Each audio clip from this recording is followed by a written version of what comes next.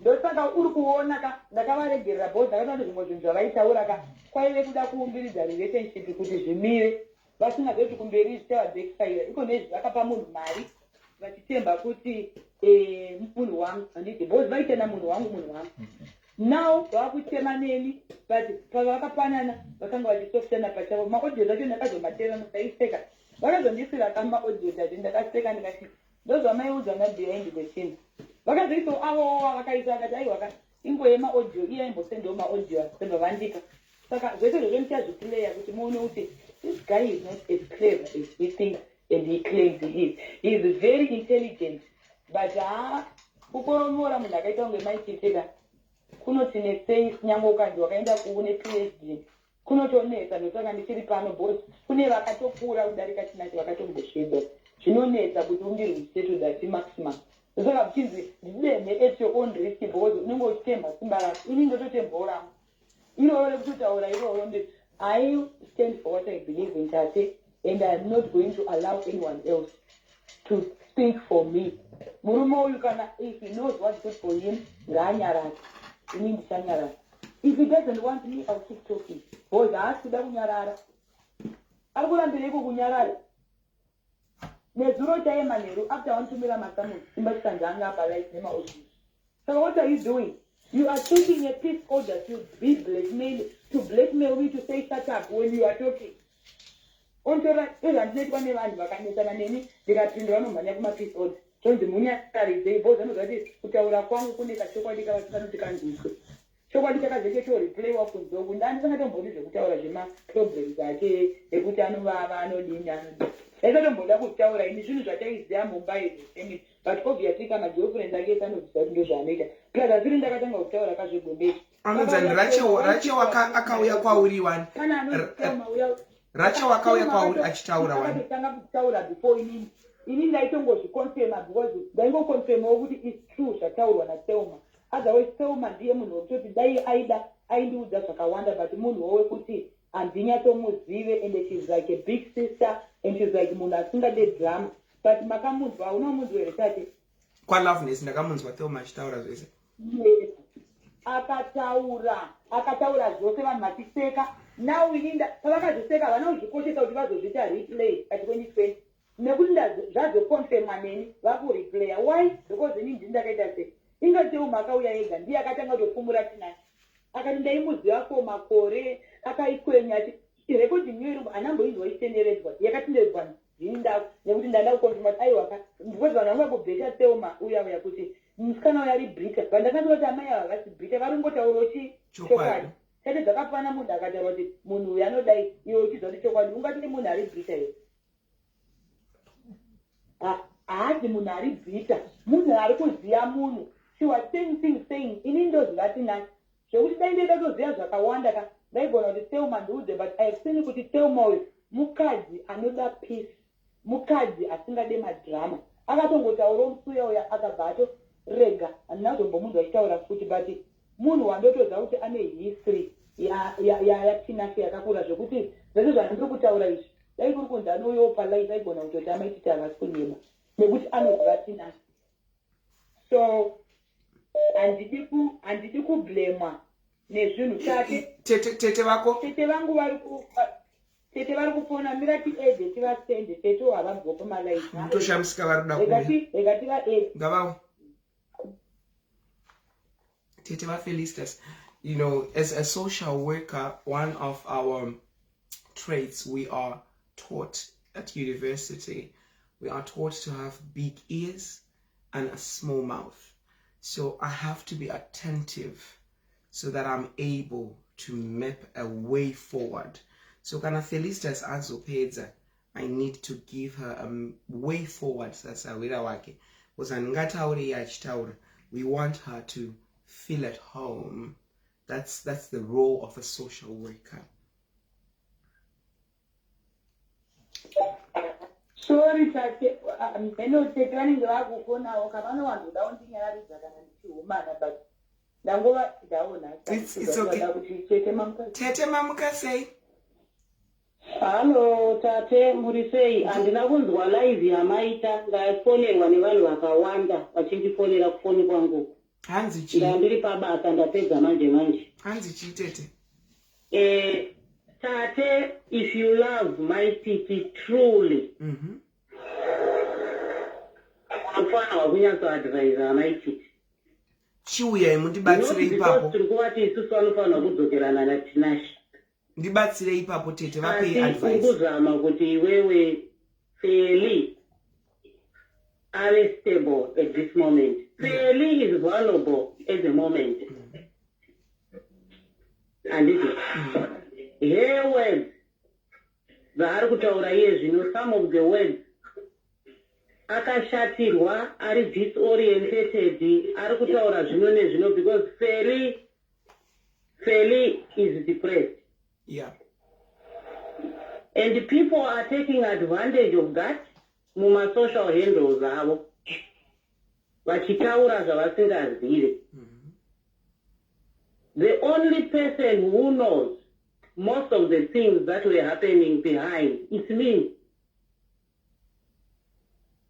Mugonzo. It's me na Tinashe na my Tete. I know that at times Anotika Nakashatirwa, she goes overbound and say things. And then people say take those things Ndozvo vanenge vakudiscussa munhingirikino. Pamapage avo. So for those people who want to help here, we have got a woman aita dambudziko nomurume wake. Anditi? Zvaita dambudziko nomurume wake, she is not controlling her emotions right now because she's feeling hurt.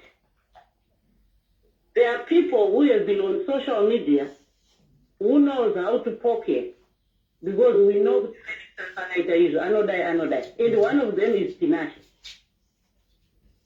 As much as I love him, I am saying to Tinashe, you must not use Felicitas to be an object of abuse on social media.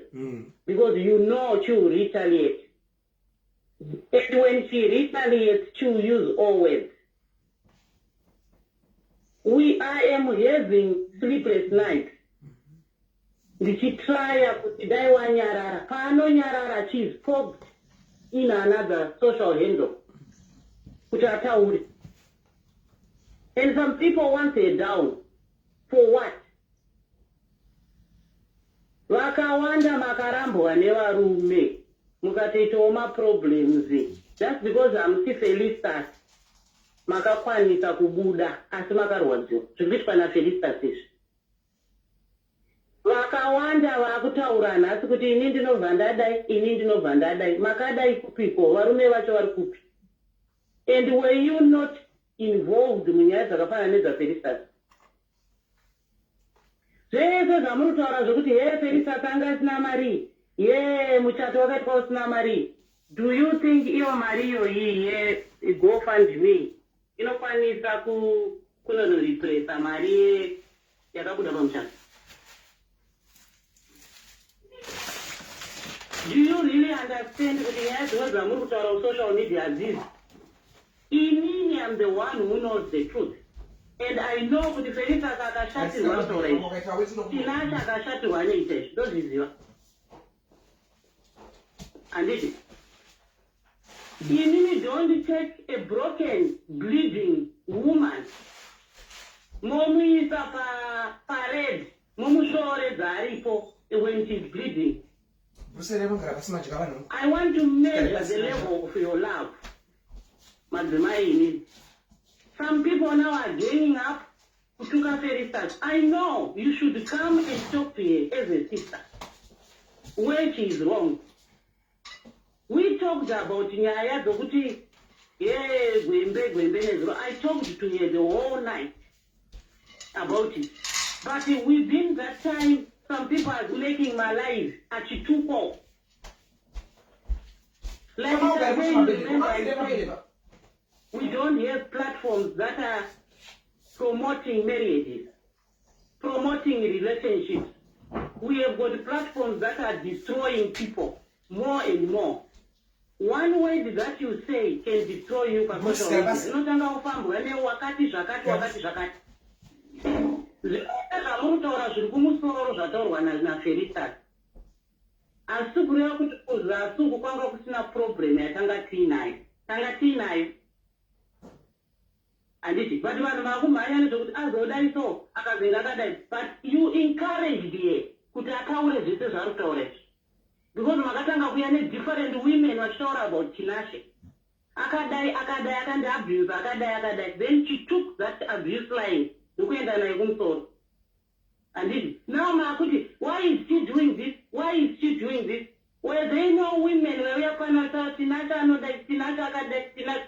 When one of my teachers was my teaching no after. And no, the technicians, as much as you love Felicitas, please be a soulmate and help her. Quebec, because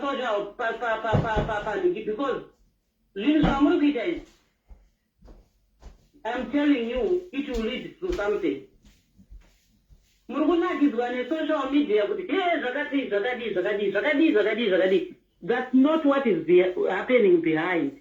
Tete rega the woman is bleeding. Tete After bleeding, Tete rega you are ndibate causing Miri in the town. aiwa zvino mukazotaura makati And I don't want you kuramba uchienda muma social media uchida kunono bhirivhisa vanhu kuti ndakadai. A lot of people are listening to you.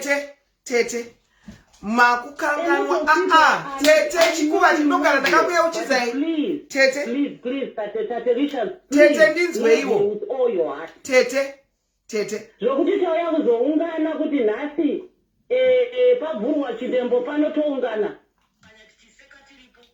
Tete ndambokubvisai pasipika ndoda kuti mumbonyarara nditaura ndikaona pane mitsetse apo manyarara because kuuya kwamuri kuita apapa inini I'm not against Felicitas. I'm one of the socialites who is standing for her. Nezuro ndandakanyarara because ndairukwa musoro vaTete. Musazode kundisimudza chinya changu muchiti Tate Richard uri kufarira madrama. Dai ndichifarira madrama nezuro pakabuda Tinashe kwachikanza ndingadai ndakapresa live. But the first person I contacted after Tinashe auya pa live was Felicitas. And you never hear Felicitas kana musikutonzwika ini ndindikunzwika ndakubvisai. Ndauti muterera. Sikana makuzoti I'm one of the socialites ari kufarira drama. Maporonga ipapo vaTete. Maporonga kunonzi kuporonga mashora dai. Because inini I'm supporting with all my heart, and I told Felicitas, because Felicitas, another person who's supporting you is KT. So Tete, don't come and say, Tate Richard, you need to be solely with Felicitas. No. I've never had a hidden agenda. People me here, they know me. If I love someone, I love for real. If I hate someone, I will hate for real. So Tete, please take back your words. You say, nezuro pakaitika live anditi pala love neso. Felicitas achidamburwa. Kwachikanda kwakaitika live, Felicitas achidamburwa. Iwewe Tate Richard anditi unozviziva kuti Felicitas will retaliate. Unozviziva kuti mangwana aiza akatadza kutaura anonyora paragraph kuti ndatadzirwa ndadai because anenge anzwa kuti uri kutukwawo. Ndopandiri kuti inini kana zvinhu zvakaita zvakaita izvi, how should we help Felicitas at the moment? Tinashe is poking. Yes, we know Tinashe is poking. But how should we help Felicitas? No, she's now all over the place. And it's not helping her mental being. And it's Adreneka. What's next? This woman is going through a lot, Patricia. Tora chokwadi. Iwe wakanzwa kutora kwaita vanhu kwa Loveness. Vamwe vanhu vaitaura mapoints akanaka, vamwe vaibhasha, vamwe vainzi muvengei, vamwe vainzi taurai zakati. I know kuti munhu wese ane opinion yake, but are we helping her? Tate Richard is helping Felicitas. Katie is helping Felicitas. Ndoba munofana kuya inini saatete kuti Felicitas kunyangwe vamwe vese vari kutaura rubbish. Katie ari kumira newe, Tate Richard ari kumira newe. Zvinoyi makatitaure na Felicitas kuseri. Isu tiri mabhuru rake. Kumira naye, ndinotaura na Katie ari kumira naye. Muri kunzwa? Ari kumusapota Katie. But kana tichimusapota, ngatege kumusapota in a way yokuti inokonzera a lot of confusion between vaviri vava. Because Tinashe anobva ndatukwaka obva manya kwachikana. Ndosaka inini pandiri kuita eni ndosaka muchiona Tete ngatite a three-way conversation. Becoming a circus on social media. Ngatite a three-way conversation anditi maedwa panapa. You also need to hear inini mukocheri wacho. Chiri kuitika kuti every live inini ndikaita zvakafanana nekuti nezuro ndakaita live ndichiri kwa musoro. No one ever heard me mentioning Felicitas. Vanhu vakatoti Queen mamuchichagwa na Feli ku live yake ndakati unfortunately I'm making my hair. Ndakaita live yechi2 ndapedza musoro ndakune muNigerian ndakudidi. Then manheru ndasvika kumba kwangu. Ndandanzi Tinashe ari live. I never posted anything on my page. I went straight into Felicitas inbox. Fairly. Once, why Tinashe ari kwachikanze. Number 2, Loveness did a live yesterday, letting people call that Chibasha Felicitas. And I didn't post anything about that. I went straight. Yes, I know. Felicitas, can you say this to Tete? And now we are in a page inbox. You are hating as well. But now they want to get nice. Ndi murikona ndozvatiri kutaura zvezve kuti dzimwe dzenguwani ngatibatsiranei tichitamakiriwe iwaya tiri kubheku tobatsirana strategy. Yeah, you're open. Anambobvira ndakati musandifonere. Mushe kwete zvokuti vadzokerane but paitwe peace. Felicitas has got a big brand, Iwao have got a big brand. Mese muda kumaintaina zvamuri. Murikona? Yes, there are lots of people who are kutwista nyaya Tinashe, vachiisa zvavo.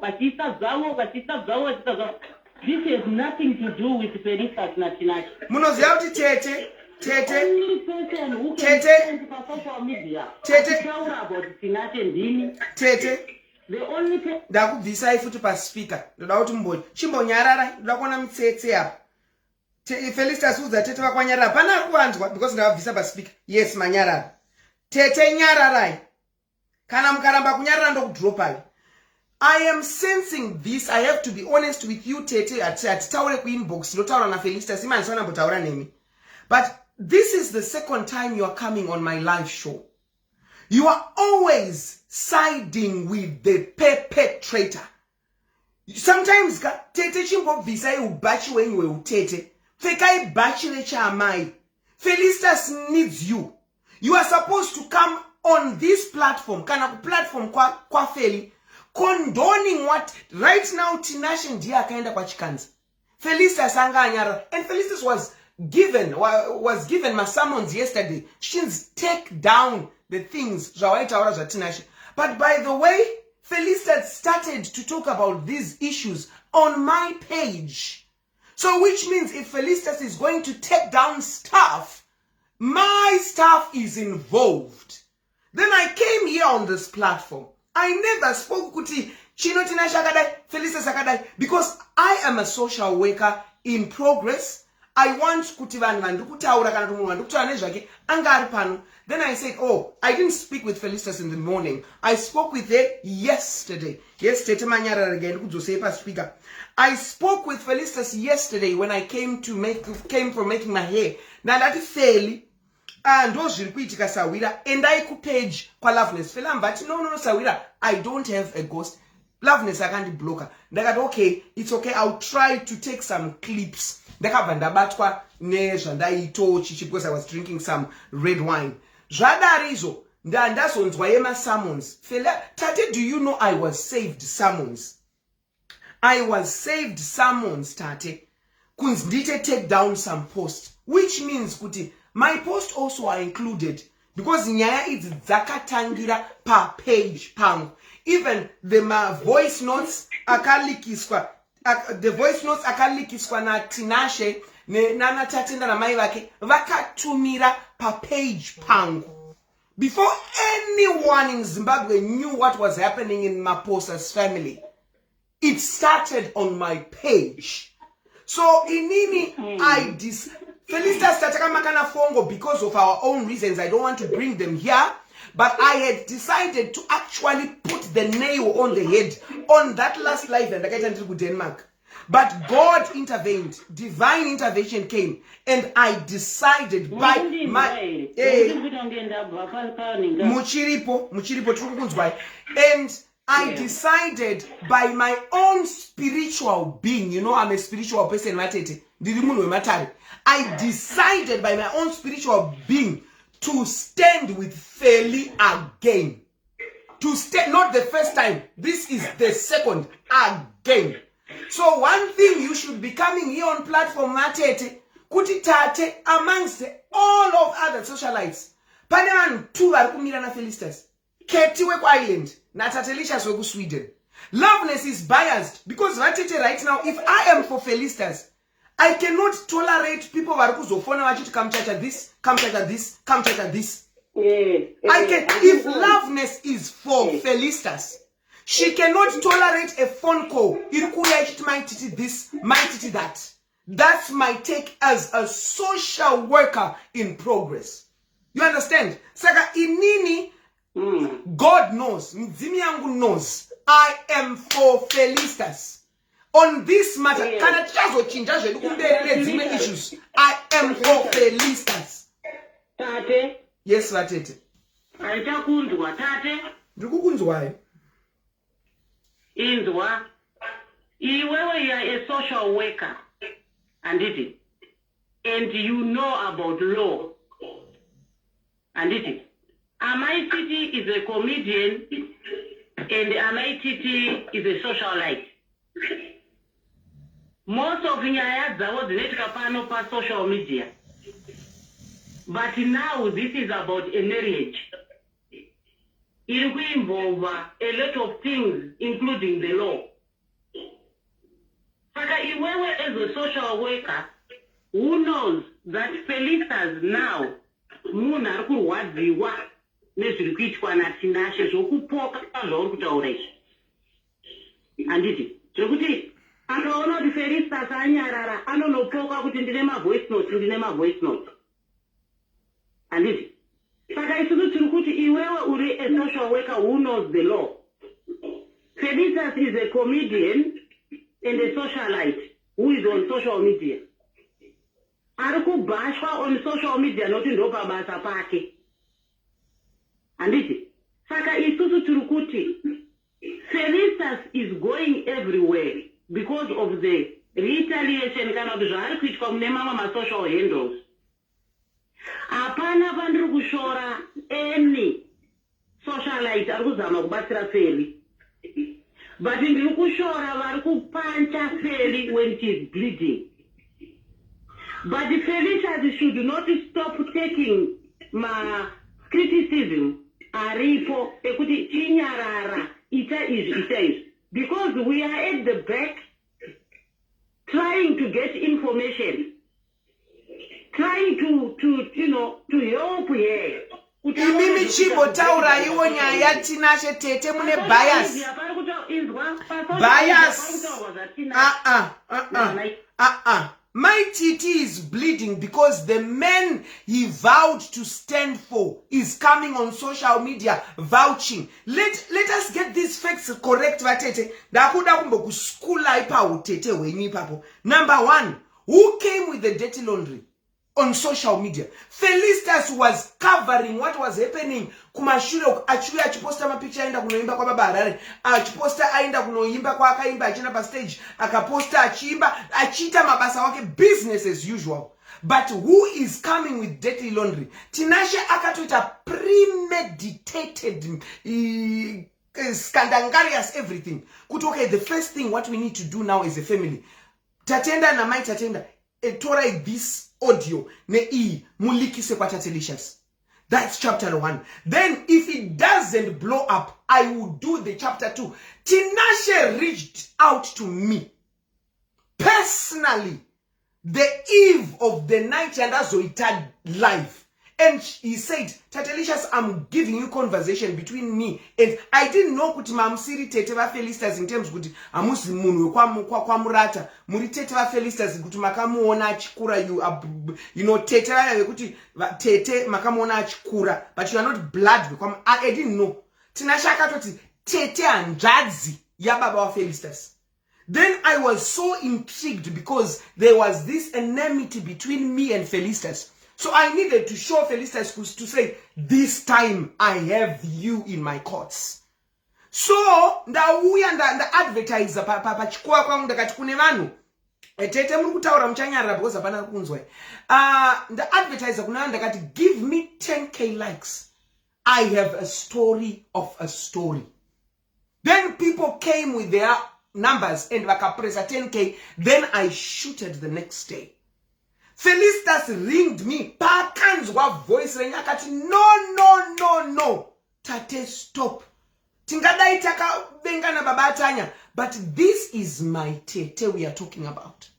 You cannot do a live show. Iye Felicitas uyu, she is the one who came to defend. And in brains no, we might have our own differences in the past, but I know when Feli is serious. And I know when Feli is vulnerable.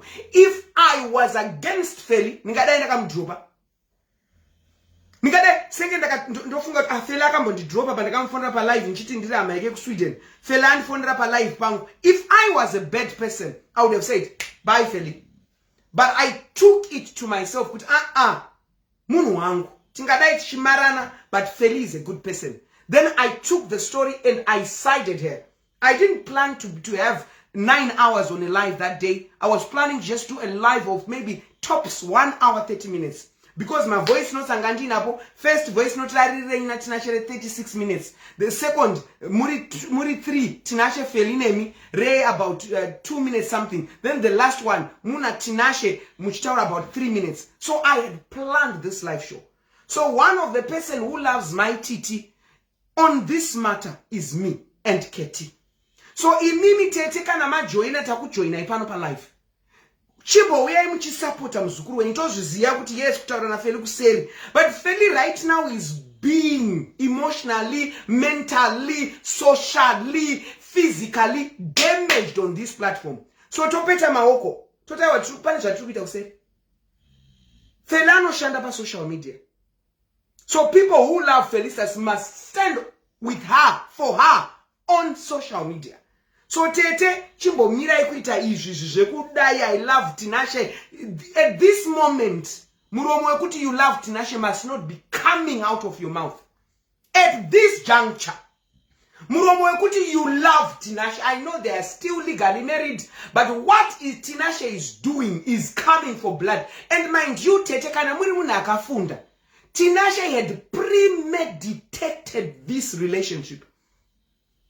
Because if Tinashe didn't premeditate, why was Tinashe recording all this conversation? Tinashe dated Feli to put Feli in a place. It was not for love. Because Papa in a Rudo Moon, Angasingan Asna could recorder from Gochanembe up to date. So Tinashe was planning for a downfall ya Feli. So imisa Tete Feli, come here, vumba mira imzukuru. Tinashe is now irrelevant. Is now at this juncture. You need to come on this life. Your most supporter Feli. Motis Feli, no matter the matter, Tinashe is wrong. Because Tinashe akaenda pachikanze nezuro. Achitaure. Kana ashida mukadzi ndimumve Tinashe this, I know Tinashe, I have the recordings. Daya aida mukadzi wake. Because usually pakaitika vonga mpopoto mumusha. Vakadzi ndo vanotaurisa. Yes. Varume vakanyarara. But atichaziva kuti mukadzi ndiani, atichaziva kuti murume ndiani. Because Tinashe ari kuenda neuko, Felicitas ari kuenda neuko. And you have the audacity, Vatete. The audacity. You love Tinashe for what? Alright, ngatimbosiye idzerepo. Atisipo Tinashe paakarepa Felicitas achienda kumwedzi. Ngatimbosiye idzekurova. We were not there. But you had Tinashe yesterday. Because Felicitas around uraisa. Ndo zvinoita murume ari kuda mukadzi wake. Ndo zvinoita murume ari. Tinashe came to me with your audios. No, Tete, be serious. You can talk. Be serious, Tete. Otherwise, I will drop you. Taurai. Yes. Taurai. Ndirikureva kuti now ngati taziva kuti tiri kudhirana nemunhu akaita sei. Handiti. Isusu kana tichitaura pa social media, as vanhu vanoziva lo, iwo kuti uri social worker and you have got the love for a woman, your friend Chifeli. Handiti. Hakuna here mashoko anokusungirira kana uchataura pa social media. Andina mashoko anondisungirira because I'm just coming and ndizini ndakataura vanhu vakataura. Ndikureva Feli. Andikureva iwe hausi kusungiswa na Tinashe. Handiti nyaya yako koti. Ndikureva kuti pane zvinhu zviri too damaging zvaunokwanisa kubudisa wakashatirwa. nokuti uri kunzwa zvinhu zviri kutaurwa kwese kwauri kutaureko kwalabnet kwakataurwa zvinhu zvakaoma Felistas achidachurwa vanhu vachinyora.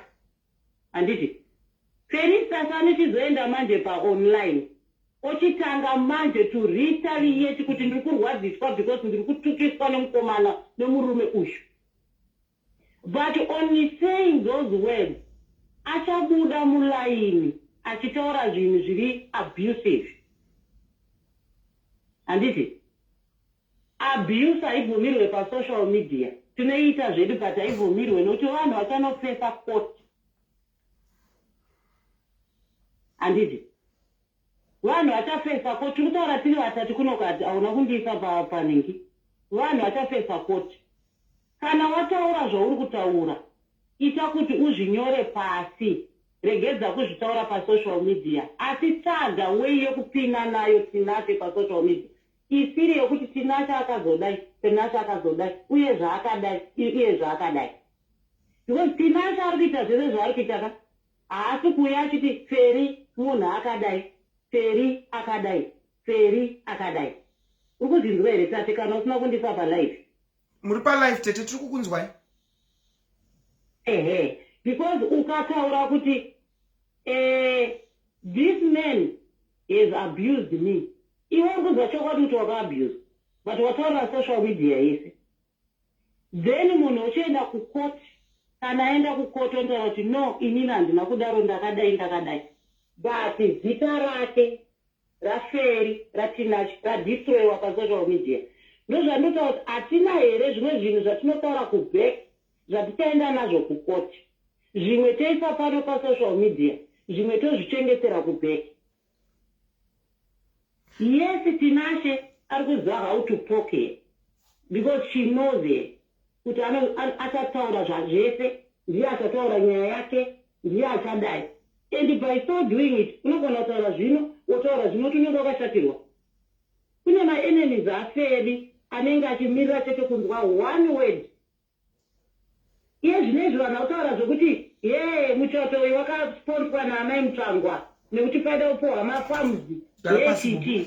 Why should Mai Mutsvangwa do this? Vachidei. Mukona, why should she do that? Why Tinashe akasarudzwa kuti ita izvozvo? Handi mukona. Saka some of these things from kwazviri kubva is too damaging. It's like we are putting politics on Felistas' life. Kuti zvigonzi zvakadaro nokuti akadai. Then destroying her achabviswa nevanhu pasocial media. Tinashe ataura nezvokuti Feri akaita izvi nokuti ndewezanu, zvaari wezanu ari kuprotectwa nezanu. Now it's now against Tinashe nezanu yacho. Because you are now no longer fighting your wife, you are fighting the political party. Now we are using political parties kuti dziende parelationship yamuri kuziva kuti vanhu vanobhadhara zvikwereti zvakadai zvakadai. Zvatine maaudios ataitaura tese conversation. Handiti zvauri kuita agreement yekuti I'm going to be paying the money, but wozoti iwewe nekuti zvadai wakuti no, ndakazodai. That's not right. Muda kuyuza politics kuti iende pana Feri inonomudamage igomudestroy. Ndosanjara kuti mamwe mazwi ari kutaurwa nevanhu ka, as much as you say Felistas ari kubva ati kuna Tinashe, ko imimi zvamuri kuisa zvepolitics apa muri kuzviitirei? Ndiani munhu akarodzwa nezanu kundiwerora Feri for what? Zani yacho iri kuda chii pana Felistas? Chii chinoitwa naFeri pa political party chokuti munomira imimi kuti nofungaida kupohwa famu, nofungaida kupohwa famu, famu rokuti aita sei? Makamboona Felistas ari pafamu? Vanhu vakawanda 95% vakuenda zvinopohwa mafamuzo. Whether zanu or no zanu. Saka toti here vanhu ivavo vese ndevezanu.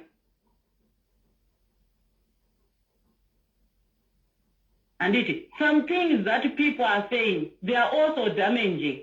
And some things that Felicitas can retaliate at Taura, it's also damaging. And the way Tinashe is playing his cards is damaging too. It is damaging. Founding is a pipe. Tinashe paakapuwa masamoni achiendeswa kuna Panache na Feli. Tinashe, what did he do? He went straight on social media. Kunochinja ma-profile pictures akapita black, and ndokunyora kuti the dark cloud is blah blah blah. Anditi. Apedza ipapo within 10 minutes akaona iwo Tatisha kuwapa live. Uchitora zvema audio zvekutanga. Ndikaenda ndikamubvunza kuti why is it this is too zvakaita coincident here zvokuti mapepa asevwa iwo bonyera kuti dark cloud Tatisha zobva atanga kuita malive. Why is it that every time ukanetsana nomukadzi you go on social media wotaura kuti there are several times Tinashe paida kuzama kuita malive achiti tikugadzirisa nyika andii murikuona aienda achinonoda kuemta nokutretena Feli pasocial media. And this is why akazosvika pakuti pakuisa chigunwe chisina ringi musuye pakatukwa Feli kunzi murume abuda ndobva aenda kwaJoy akakuenda neenga yekuti amefanika munhu akutsvaga zvinhu zvake nekudii nokuti, and yet the money was not there. Andii murikuona. I have seen Tinashe achinoemtira pasocial media because I know that pasocial media ndipo pana Feri achatukwa akanzwa kuti murume adai ndichimupopotera everyday. Why are you emptying nyaya dzako pasocial media? Because bit by bit vanhu vachaona kuti machinjiro okuita maprofile picture nemanamatiro auri kuita unetina insecurity kupitika kana maproblems auri kuita nomukadzi Bible verse. Saka now Tatisha tanga tine munhu wokuti he had his own side which was very nice. Kwaita ma-issues anenge achiitika kuti vanhu vanenge vatukana zvechokwadi, but iwewe unomhanya jump pasocial media. Now takuzviziva manje kuti why was he jumping on and off pasocial media? Because ndopaiziva kuti ndopaground panoparadzwa Felicitas. Murikuona? And now he's now going right round kune vanhu ndazodai. Not going back kune vanhu vanoziva kuti tichaita zvinhu izvi behind social media. Yes, tinogona kutuka Felicitas kuti yeye ari kuretaliatere. We know kuti kana aretaliata anoita overbounds. And this is the truth. Kana aita overbounds, then nyaya yake chaicho yekutadzirwa kwaakaita haichazikanwa. Chakuzikanwa kutukwa kugwenze zvakadii ndozvinenge zvakutaurwa nevanhu.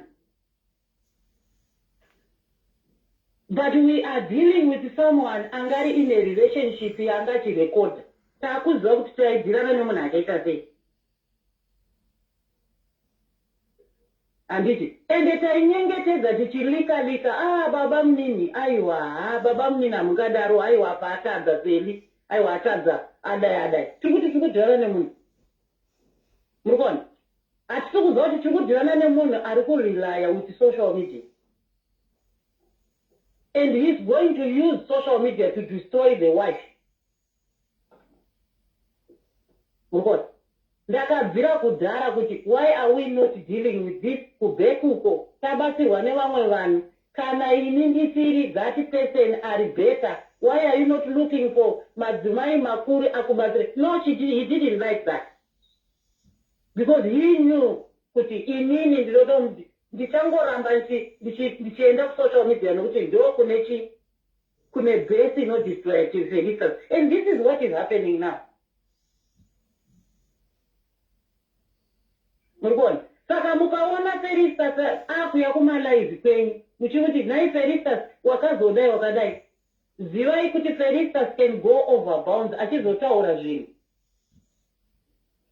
Mukaita malive yenyu muchituka Felicitas, zivai kuti zvichaita kuti Felicitas areact kupage kwake. kana reactor she goes out of. Inini danda ndiri munhu vapaine vamwe vanhu vanofanira kuti Tinashe should stop. And all this should be dealt kubeko. Vaenda kumakoti, yes. Court haityise is your word against mine kukoti. Whatever outcome ichabuda kukoti hazvina nebasa. Kana relationship isisipo apa hazvina nebasa. Anditi tiri kubeko. Pane kushandiswa nevanhu kuti iwe Tinashe uya pano vanhu vanoti wire vari amaititotohwa nezvavo. Woenda kwaloveness vanhu voti wire vari amaititotohwa because nhasi tiri pano wire vanhu vari kutaura nezvavo. Wotanga manje kutukwa mascreenshot achitumirwa vanenge vachitumirwa mascreenshot. Woona uri kutukwa kwakati, woona uri kunzi ndandiki kwakati. Then it becomes a ball of hate and bitterness. Even in a zero pandemia, regeza kuramba uchituka. Kaya paito rine vamwe vanhu vaisenda maningi mascreenshot. Uri kutukwa, woona zvawaitwa kwaloveness, woona mukadzi yasazo, woona uri kutukwa nawo. Nevanhu vakawanda vacho vasina marelationship. Vakaita fail in their relationship. You know? We have to safeguard mental being ya Felicitas. Nothing there what you call a bleeding. Because Tinashe is doing it underground.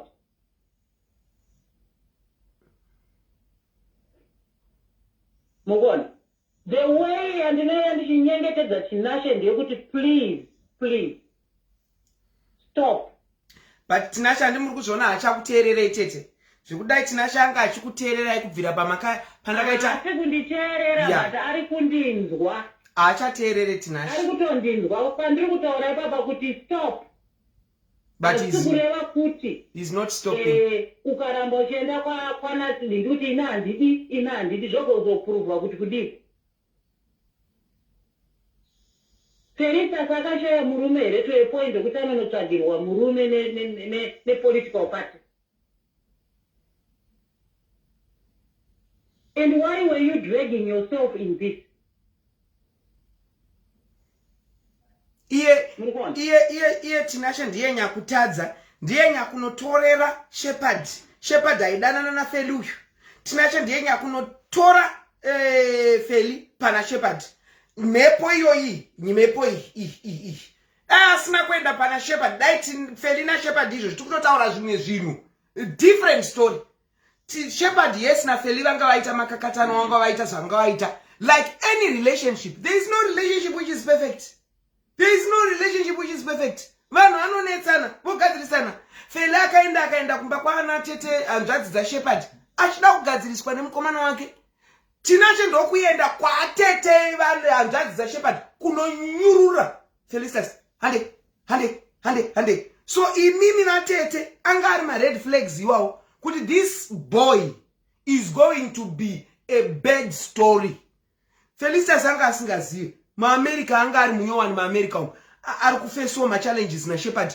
Pauyo uyu ari kuzviita Mwari waAbrahama naIsaka naJakobho anozviita Tinashe akumunyamura ipapo. Musikana wese akaona mukomana anenge ari kuratidza unodyira Tete. Ukaona mukomana anenge ari kuita kuti ndoda uyu vemapisarema zvirevo nazvakazarurwa anouya akakutaurira Bible unotazviwanira.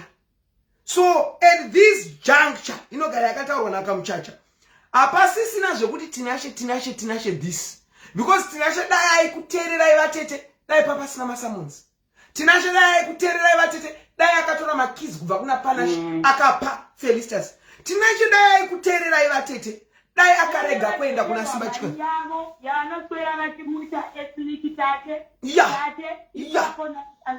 Felicitas nyarara Tete. Tinashe munomuda, this is the truth to you. Handisi kumuda Tinashe.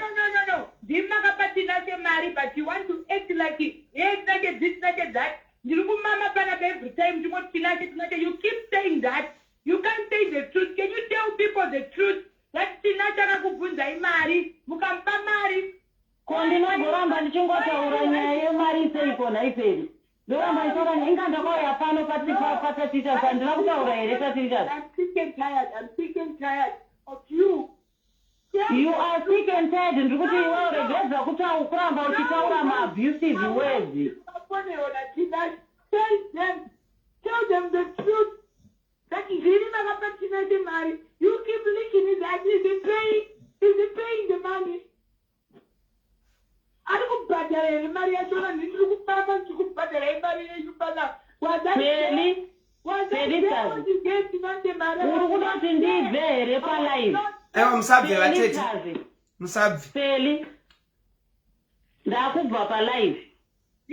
because inini handisikuda kuti vanhu vanzwe iwewe uchita kunge wakuita unge inini ndakaipa pauri. You've been begging this guy about Jara. No, I've been begging kuti mite zvinhu.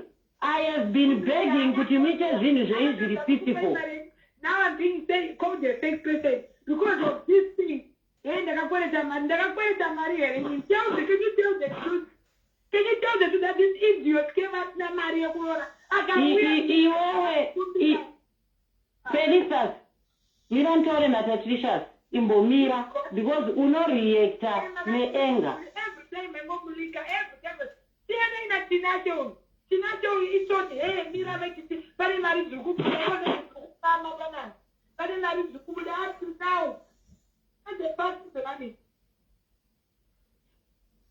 Tauraitete.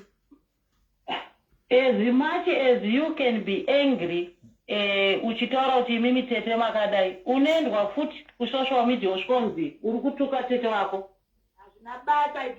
Handiti, inini zvandiri kutaura kwauri ndezvekuti regedza kuramba uchireacta out of bounds.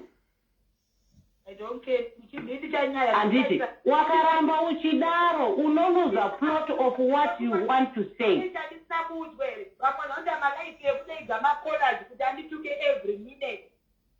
Handichakunzwa yanoti zvizvipiti. Chikukunzwa Tete. Inzwa regedza indichitaura my last words kwamuri. Inini handichapindira panyaya iyi. Handiti.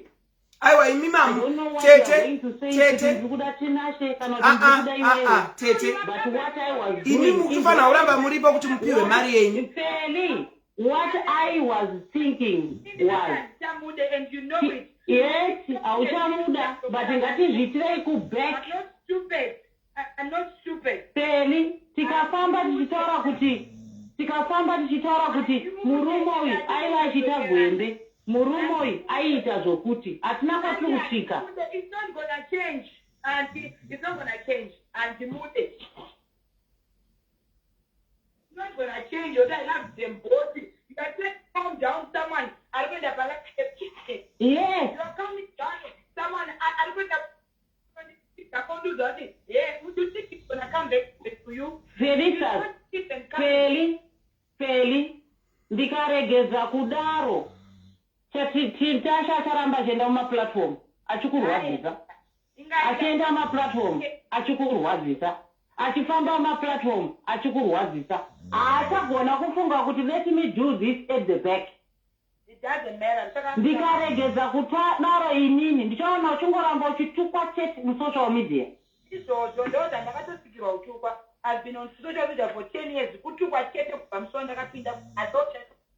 So what's so special? Isi inini chandiri kunzwa pain ya Feli Tete. Feli ari kuchema achiti chisiyana ina Tinashe. Chisiyana ina Tinashe mumbomirawo na Feli. As much as you can disown me in front of social media. Hamusi kudisownwa Tete. Munhu akarwadziswa nemurume wake. Haana mbokuramba iFelicitas Tete. Makuzvipa ma-assumptions asiriwo. Tete makuzvipa ma-assumption asiriwo. Mukadzi uyu ari kurwadziwa kuti murume uyu shuwa wandakaunza kuna Tete vangu akakwereta Tete vangu angandidai. So at this juncture imi Tete ndimi maakufana manje kuchiudza mukwasha kuti Tinashe chindidzonerawo mari yangu. Izvi zvekuti tichiita kuseri haasi kuda Tinashe.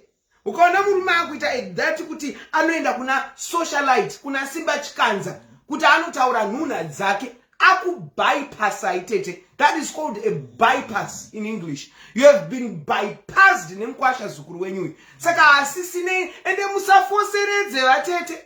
mukaona murume akusada nezvemuzukuru wenyu, iye muzukuru wenyu akusada nezvemukwasha zukuru, don't force, because the last minute zvichaitika fela achauraiwa. Vanhu vanoblame imi kuti imi Tete ndimai kuti I love Tinashe. Tinashe uya kuseri. Asi kudaka kuya kuseri. Momforce here, momusunga nengetani here naye Tete. Asi kuda Tinashe. So ndopa muri kufanira kuya muchitaura kuti Tinashe chindipowo mari yangu. Wakatadza kuita zvawakaita, ndakudawo mari yangu Tinashe, chindipowo mari yangu. Inini ndakuda mari yangu. Modzika makumbo enyu pasi kuti gidiba. Makumbo kuita gidiba paground up. Chindipowo mari yangu Tinashe. Imi makumhanya nedzemari, imi muchikamfota muzukuru feri. Ndo zvinoita dzimba, asi imba iyi yaramba muzukuru. Pakazara vanhu vako, ende izvozvi zvamuri palive pano Tete, you are not only coming as Tete vaFelistas. Nyika yakateerera. Pana ana Tete vari kuda kutopiwa inspiration from you Tete Mildred. Kuti how are you handling this matter? Zvinei makamba mati the abuser is being comforted, is being uya kuseri, uya hasi kuda kuuya kuseri vaTete. As kuda kuuya kuseri Tinashe, he has proved himself. And one thing, when someone tells you who they are, believe them. Musade kuita belief system yamina yon brain yo moti ndo ichaita Tinashe. Tinashe has come out publicly and bashed from the onset. Tinashe ndiye akapurisa dirty laundry. So panguwa ino Tete piwa imari yenyu and comfort time zukuru. Fela nakuya pa kazara vanhu achikudishonor. No. She has never said I don't like you. Feli is crying kuti every time Tete muri kungoti ndi zvichanaka pamwe muchadzokerana. Tete ndaneta. Tete ndakaitwa 1 2 3 4. Tete pane vanhu vari kuuya. Yes Feli pamwe atadzowo paazotaura nyaya dzevana, paazotaura nyaya dzegwembe, paazotaura nyaya dzemadhodhi. Yes. And she has accepted her fault. Akati veriwe mundiregerero pandinotsamwa ndinodudunuka. But at this moment she would say, Tinashe, I don't care about you anymore. Just give me my money. 8,322 a year. I need it. And stop abusing muzukuru wangu. Ndo zvinoita Tete izvozvo. Because amungamanikidzei mukwasha zukuru asadi nezvenyu. Achadi. Kuya kuseri Tinashe. Kupi kwa kuseri kuchawiwa? Kupi kuseri kuchawiwa kana munhu atobuda achitaura rubbish pakazara vanhu? Kupi kuseri kuchawiwa after this? Ndakukudzosera ipa mhepo Tete. Tangai mambonyara sanda kudzosera ipa mhepo. Ya, ndakukudzosera ipa mhepo manje. Sapota Fela anambota achadi nezvinhu. Fela ari kutoda zvenyu too much. Because mamsiri pa mhepo ino. Ya. Chiri kunetsa kune vanhu ndechekuti ndikataura zvokuti let's talk about this at the back. We are not going to be talking about love. We are going to talk about facts. Zviripo zvacho. Iwe wakauya wakadai kubheku. Anditi, iwe wakadai. Now that I feel this way and you feel this way, what are we going to do? Munorekodwa akauya kuseri ari kukurekodhai futi. Anokurekodhai futi. Aiwa, ndisikusikureva kuseri kwangu inini Tete. Takuziva kuti kuseri kuri kufanirwa kuinvolva ani because of all my recordings. Anditi, tataura nyaya iye yekubheki taona kuti vanhu vese vasiwa vaine pati yekuti munhu wese is walking away ari achifunga kuti zvechokwadi zvinhu zvanga zvakamira zvakadai zvazodai. Kana ndichiti inini kubheki pera afunga kuti ndoda kuenda kuti vanhu vagadzirisane vadanane. There are so many things that are going to be involved panyaya dzokurambana. Number 1, pane muchato wokunu kuAmerica. Anditi, uchada ukatwa. Number 2, pane nyaya dzokuti dzakuenda koti kuti wakandi abuse, wakandidi, dzichada kutaurwa nezvadzo. Anditi, some of these things dzaifanira kunge zvisina kumbosvika ipapo. Dai pasina kuti number 1 vanhu vakatora dirty linen yavo vakaisa pasocial media kuti izosvika payasvika nhasi. And some things vanhu zvavakutora ndezvekuti Fera ari kutuka munhu kuti zvakati. There is a story behind all these things. Anditi, as much as I liked Felisa kuti aite murume wake atate zvakanaka nemurume wake, it's not what this other party was thinking. Yeah, Sharam. Good. Now you are talking. Now you are talking. It's not that this other party was thinking because of recording. Even in Wacho, Daime Ananis. Even Amay Vaseri, Vakarekoto. Baba Feri, Vakarekoto. Munuese, Akarekoto. Pane zvinhu zvakawanda zvandaona kuti is really wrong to this side, is really wrong to this side. This is a record. Ende marekodhere emunhu ane record achiziva kuti ndidanza inoti. Handimuri kuona. Takuona manje kuti why this person was jumping from one side. Omanya pasocial media kuti today ndada kugadzirisa nyika. Today ndada kugadzirisa nyika. Takunanga anyway, regai kuti ma-red flag. Hakuna munhu anofunga red flag yekurambana. At the beginning. Nokuti munhu wese anoti muma-relationship mune zvamo. Mune zvinonetsa. Mumwe anti murume yaindinetsa zvokutema zvekutanga asi iye zvine zvitakurirana. Tinashe has got his own soft side. Yokuti iwewe Tete unototuka oferi kuti naye oferi. Ko waita sei? Murikuona? Hatisi kuramba zvese izvi. Kana takuramba zvese zvinokuti nhasi taapa social media, tinenge takukanganwa kuti we were also trying to look for love. Love yati yataitsaga yanga iri nemunhu ali so calculative. Munhu aitsvaga zvaari kutsvaga because he is seeking for revenge. Murikuona? You cannot deal with munhu ari kutsvaga revenge because all the time ma-issues ekurwaya aitika kana nyaya dzemari dzada kutaura. Paiva patanga kuti hei wazenge wakazodai. Takutanga manje, zvakutanga manje kuchita revisit. Kutanga kuuya manje. Pai saka zvaidai. Nokuti taingofunga kuti vanhu vari kupopotedzana. Murikuona? Zvokuti hanzi mari kudi ndakauya ndikaexplaina how Tinashe came iye pachite zvake. Makataura nyaya yemari pate zvake ari kukunze kwegedhi remba yamaititi achiti handisida kunzwiswa nevanhu.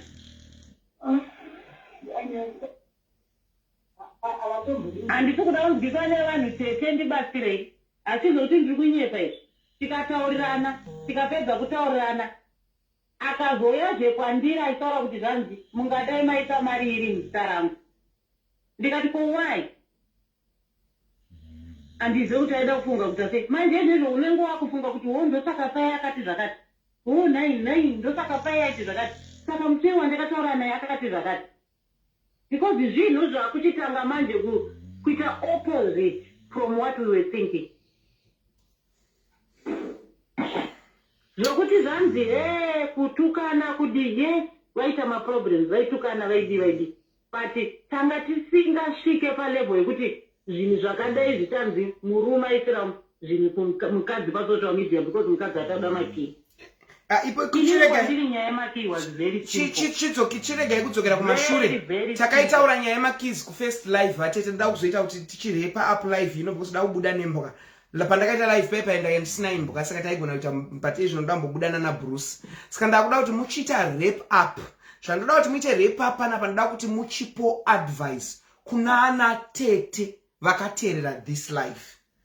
I want you to give a solid, just a 3 minutes advice kuna ana Tete vakateerera this life. My advice inini ndichitarisa nyaya yangu na Felicitas Tinashe.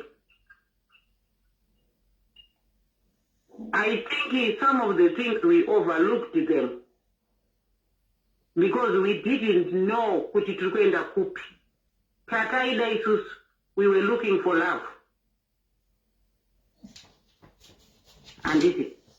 And my advice kuna Feli ndeyekuti wakaona nhunzi yaitwaka iye zvinezvi uchironda chokuti nhunzi yese inoda kuti ingoenda pauri kudai. You have to safeguard your feelings because munhu wese akuna a piece out of you a drop of blood out of you now. You have to be very careful. As much as you think, I don't love you, I love you more than Tinashe and Tete. But you have to be very, very careful. Mashoko anotaurwa nevanhu anopfuura. Asi wewe une brand to protect. Varume vanouya vanoenda. Vanhu vanorambwa nenzira dzakasiyana. Iwe mukadzi unotaura kuti handichada nenzira dzakasiyana. Tese pano tiri madivorce hatina varume. Vatore upenyu hwako vaende nawo. Inini masocialite, my advice kwamuri ndeyekuti mukaona mumwe wenyu achifamba achibleeda, there are ways dzokuti mumubatsire nadzo. Because pama social media penyu, you are not protecting abuse in people aferi nevanhu. There are good criticisms amuri kutaura kumapage penyu, but again pane vari kutema kumberi zvese nokumashure. Kuwanda kwemavanhu palive handiko kupromota community yedu. Hatiwanzirwe malive nokuda kwokutukwa nezita raferi. Tine content dzakawanda dzatogona kuita dzinobatsira imo mumamarriage, imo muvanhu imomo mukusumudzirana vanhu. Tinashe akauya kuti I've got my own side. Mutaurire kuti zvanzi side rako enda kuna Tete. Good. Unotaura side rako. Good. Sevanhu vakaroorana. I am still giving Tinashe the room to come and talk to me. Whether ari kundituka kuti murimbwa kana kudii, ngauye atuke ini kuti imi Tete murimbwa. Satete. Makadai muri hure. Makadai, I'm going to take everything. Ndizozo. Felicitas kana achiya chini Tete imi muri wrong. Muri chi makadai tiri kubet. Ndo zvandiri kuda. Ini ndochitora vanhu ndoti okay, iwewe uri wrong pakuti. Iwewe uri wrong pakuti. Iye zvinezvi uri kuona relationship yako ichisvika kupi nezvizvi. Munhu nemunhu anotaura machoices ake. Handisi kuda kuona munhu akuda kunonopa masocial simba hazive this relationship kuti yaifamba sei. Tinashe ngaarege kunopa simba zvisirizvo. Chokwadi chake chiri kuno kuna Tete rake kuno ndokune chokwadi kuno. Kwazvakatangira. Felicitas chokwadi chako chiri kuno. Dzani zvatiri kutaura zvese pasocial media. Let's stop. Timboita kuti baba vapore, amai vapore. Let's stop. There are people who are bleeding with you, Felicitas. Vari kundinyora Tete. Some people kutaura kuno vari mumahospital. Chokwadi chedu tiri kuchiziva, come back to Tete. Whether wakavaisira mavoice note, whether wakavadii without my permission, you still have got time to come back. Handisi kutaura kuti come back to love. Come back and talk to me. Handiti. Kana ndichinge ndauya kwauri Felicitas kuti Feri, izvi nezvizvi. Handisi kureva kuti ndiri kuda Tinashe. I still have to give room for Tinashe to come and communicate with me. Satete. Ndoka uchiona kuti every time I've been in the middle. Nokuti ndira room yaTinashe yokuya kuzotaura kwandiri. Room yandiri kutaura haisi kuti mudanane mudzokerane. I room yekuti vanhu tidiscuss zvinhu in a peaceful way. Way forward. You need to wait for the children. Imba iri kuenda kupera. Nhasi wakunzi imba iyi yakavakwa naTinashe yakadai. Tinashe hana mari yake iri pamba. Une vana vada kuchengetwa, une vana vada kuenda kuchikoro. Izvi zokuswera tiri pamasocial media. Ngatichitorai maplatform edu tiite malessons about. Tirege kutuka munhu in those lessons. Tichiti iwe wakadai uye naini zvenyu makanzwa ngatidzidzisane semadzimai. Tete. Thank you, Tina ndinyengerere Tinashe, I've got my own life. Handiti. But what I wanted was happiness for Felicitas and iye Tinashe wacho. handidi kuti vanhu vandiudziwe kuti zvanzi makaisa mwana munhingirikini mugomba reshumba, makaita mwana mugomba reshumba. You don't know what was happening. Thank you, Tete. Thank you, Ndamazi. Because handisati ndamboya panapa kutaura kuti munoziva paipai zvanga zvakadai kana kuti zvanga zvakadai kana kuti izvi zvakazodai. Because handisi kuda kuya ndichitaura izvozvo, ndoda kuya ndigeneralize zvinhu zvese. Satete ndizvozvo. Ndosaka ndiri kutaura kuti inini, besides kuti Simba, Loveness, Ketina and all, I appreciate kuti muri kuzama kusupporta, but amuzive the truth of the matter. The truth inozikanwa nemi. The truth inozikanwa nemi. And handina ma-voice note andinawo ekuti ndeuzopa vanhu, ndinawo ekuti kwatitashiyana tiri kubve tichataura zvema-voice note. That's true. I never, handina kumbobvira ndakatepa munhu wandofunga kuti ndibaba munini vari kupinda mba, baba munini vari kuroora, baba munini vandagadzira, baba munini vashatirwa nepapa pandagadzira, ndoti ndakutepa. Handisi that kind of a person. Handisi. Okay, Tete maita basa. Zvese zvamakaitana kwamaposa uko zvichizodzoka pasocial media zvinotsverutsa, zvinonyadzisa, because you took your wife from uko ukamisa pasocial media. Ndikati it was wrong to do that, and taifana kubva ipapo tichienda kumberi. Ma-keys are not very important than zvandaifunga kuti zviripo. Ma-key pandirini was not very important than marriage. Iye mimi madzimai makateerera, don't overlook things. You have to know how much your boyfriend is getting, kana kuti husband is getting. And you have murume ngaave clear enough kutaura kuti zvinhu zvakadai straight away. Toza kuti tiri kudhirana nani. Mari dziri kutaurwa nevanhu idzi kuti mari dzakazodai. Imari dzokuti mushure mekuziva kuti pane problem. Ndakapa inini, ndakapa option yekuti you can pay so much in my account. Ndaona pane problem. And we were thinking that we were going to an agreement.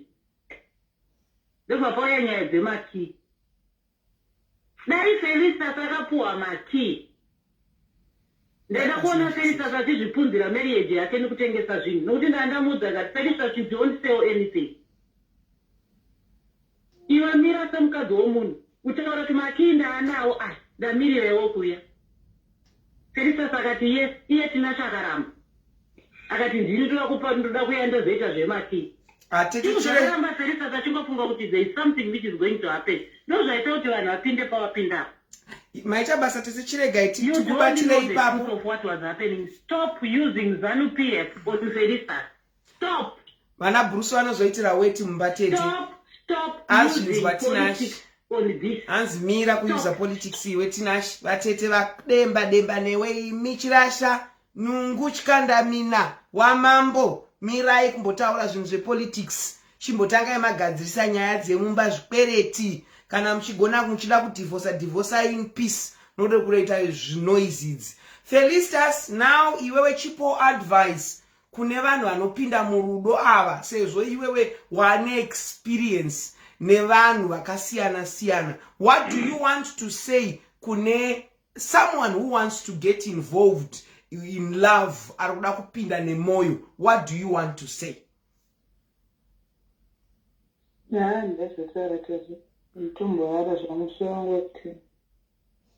Felicitas is not feeling well. Musoro wa mamunzwa anga achichema mai manje. She's not well. Tete ndinoisa maoko. Thank you so much for coming. And imi vatete Mildred. Felicitas munomuziya. Akataura zvino anenge asina kufunga. So never think kuti Felicitas is there kuti akusiyei. She told me privately zvimwe ndichataure panapa. But akandiudza kubatsira kwamakamita Felicitas from the grassroots before she even became my Tete on social media. So you mean a lot to the Cat family. saka musamba tora serious. You know, Felicitas muna nechinya ani hasha. We love you Tete, we love you Feli. Feli na Tete ndi drope so that mpedze ko muri kuseri muri tu. Inindo baba isa vanhu vangu pano. Thank you. Andy drop. I love you people. I have to take the dogs out to pee. Because I'm zobuda ka 3 pazuwa makusen, maskat, nemanero, so I have to go. It's now 12. Fana buda na zotu mfamba 1 hour. So, mazvinzwa, you know, people, a lot is happening. Let us not add salt to the wound. Felicitas is bleeding. Tinashe anezvi kutaura. But at this moment, Feli munhu wedu, Tinashe takamziya nezuro. So let us stand as women. Kuti pakatadzikwa ngapagadziriswe. Pakatadzikwa ngapagadziriswe. Kwete kuti vanhu tinoti pano. Ezvinondikati ndikavhura macalls. Quint, we want to call in. Millions of people want to say something. But I know amongst those people, Tuka Felicitas, it won't be a good platform. So ndrukuti wokuname ma socialite. Yes, you want to have traffic on your page. Yes, hamuna content. Isuamwe tine content. Nezoro ndakabudisa ndichiri kwa msoro. Ndakambobuda nchitaura zveAIDS. Ndikambobuda nchitaura izvi zviri kuda kuitika Cape Town zveyachi mahure. Makaona mahure angu pa platform pano achiita makwikwi mahure achindiri pano ndinohura ini. Ndiende sei Cape Town. Ina ndine content pamusha pe content pano. Ska ndikanzi ndina content kumutaura Felicitas. I just chose to stand for her. But vamwe vanhu musa add the salt. Ungaite makoze tiudzowo kuti ukufunga senenyaya Felicitas urani. Izvi inandi ndinashandafunga mavanzwa vataura vegi vapana na advice ini ndakochera. Ndiri mukocheri. At this matter I'm kochereraing, you know. So I love you so much. Thank you for the love you have for me. Thank you for the prayers. Thank you for wishing me well. At this moment, let's support Felicitas. She needs us like never before. May the good Lord do you good. From me, your queen, bye for now. Makandi koshera. Mufunge.